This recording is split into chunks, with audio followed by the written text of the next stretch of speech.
ನಡೆತಿರತಕ್ಕಂಥ ಸರ್ಕಾರ.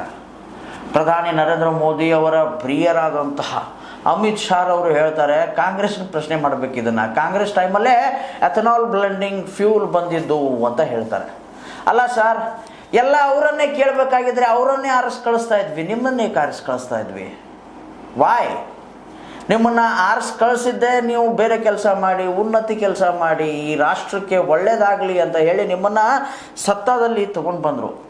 ಬಟ್ ಆದರೆ ನೀವೇನು ಮಾಡ್ತಾ ಇದ್ದೀರಾ? ಕಾಂಗ್ರೆಸ್ನ ಪ್ರಶ್ನೆ ಮಾಡಿ, ನೆಹರೂನ ಪ್ರಶ್ನೆ ಮಾಡಿ, ರಾಹುಲ್ ಗಾಂಧಿ, ಪಾಪ ರಾಹುಲ್ ಗಾಂಧಿ ಅವರು ಇನ್ನೂ ಆಡಳಿತಕ್ಕೆ ಬಂದಿಲ್ಲ, ಅವರನ್ನು ಏನಂತ ಪ್ರಶ್ನೆ ಮಾಡೋಣ ಅಲ್ವಾ? ತುಂಬ ಒಂದು ಹಾಸ್ಯಾಸ್ಪದವಾದಂತಹ ವಾತಾವರಣ ಈ ದೇಶದಲ್ಲಿ ಉಂಟು ಮಾಡ್ತಾ ಇದ್ದಾರೆ.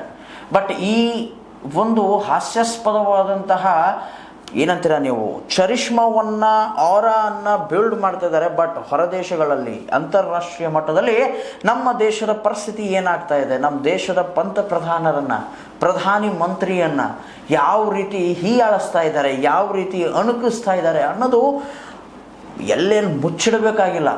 ಓಪನ್ ಆಗಿ ಹೇಳ್ತಾರೆ, ಇಲ್ಲಪ್ಪ ಇವರು ಕೇವಲ ಜನರನ್ನು ಲೂಟಿ ಮಾಡೋದಕ್ಕಿದ್ದಾರೆ ಪ್ರಧಾನಿ ನರೇಂದ್ರ ಮೋದಿಯವರು ಅಂತ ಹೇಳಿ.